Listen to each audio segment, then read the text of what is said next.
అందరికీ నమస్కారం.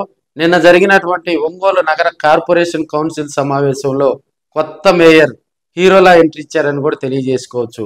ఆయన ఎంట్రీ అదిరిపోయింది. మరి సభలో ఉన్నటువంటి కార్పొరేటర్లు ఘన స్వాగతం పలకటం జరిగింది. అదేవిధంగా మరి మేయర్ గంగాడ సుజాత గారు సెలవుపై వెళ్లటంతో నిన్న జరిగినటువంటి కౌన్సిల్ సమావేశానికి మరి ఇన్ఛార్జి మేయర్ గా డిప్యూటీ మేయర్ వేమూరి బుజ్జి గారు నిన్న ఇన్ఛార్జి మేయర్ గా కొనసాగారు. అదేవిధంగా నిన్న జరిగినటువంటి కార్పొరేషన్ లో కొన్ని మరి అక్కడ జరిగినటువంటి తీర్మానాలను ఆయన ఆమోదించడం జరిగింది.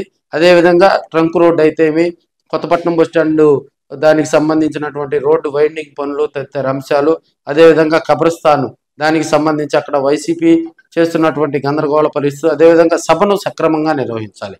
ఎందుకంటే నిన్న జరిగినటువంటి కౌన్సిల్ సమావేశం చాలా ఇంపార్టెంట్. ఎందుకంటే మనకి ఒంగోలు నగరాన్ని డెవలప్ చేసుకోవాలంటే కౌన్సిల్ సమావేశాలు జరగాలి. కౌన్సిల్ సమావేశాల్లో డెవలప్మెంట్కి సంబంధించినటువంటి యాక్టివిటీస్ అన్ని ఆమోదింపు చేసుకోవాలి.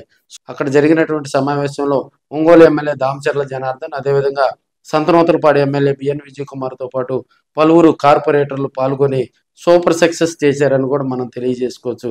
ఏది ఏమైనప్పటికీ కార్పొరేషన్ మేయర్ చైర్లో మరి వేమూరు బుజ్జి అక్కడ ఆసీనులు అవడంతో ఆ కుర్చీకి అందం వచ్చిందని మరి ఆయన అభిమానులు, అదేవిధంగా ఎందుకంటే వేమూరి బుజ్జికి ఏ పార్టీలో ఉన్న నేతలైనా కూడా ఆది నుంచి ఆయన వివాద రైతుడు కాబట్టి ఆయనకు ఘన స్వాగతం పలికారని కూడా మనం తెలియజేసుకోవచ్చు.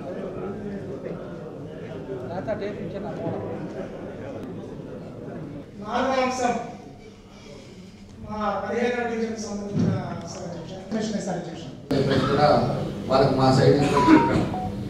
వాళ్ళకి ఏంటంటే ఇప్పుడు ఇలా మార్కెట్లో ఒక పడితే 10 లక్షలకు పోయింది కదా, దాని డబ్బులు వస్తాయేమని ఎవరో రకరకాల ఆలోచనలు చెప్తున్నారు. చట్ట ప్రకారంగా ఎక్కడా లేనిది ఎవరికి రాదు. చట్ట ప్రకారంగా మనం చేయగలిగింది ఏదైనా ఉంటే దాని ప్రకారంగా మనం చేసుకోవడానికి అవకాశాలు ఉంటాయి. వాళ్ళకి మ్యాక్సిమం ఏ విధంగా చేస్తే బాగుంటుంది అనేది అన్ని ఆప్షన్స్ కూడా వాళ్ళకి పెట్టాం.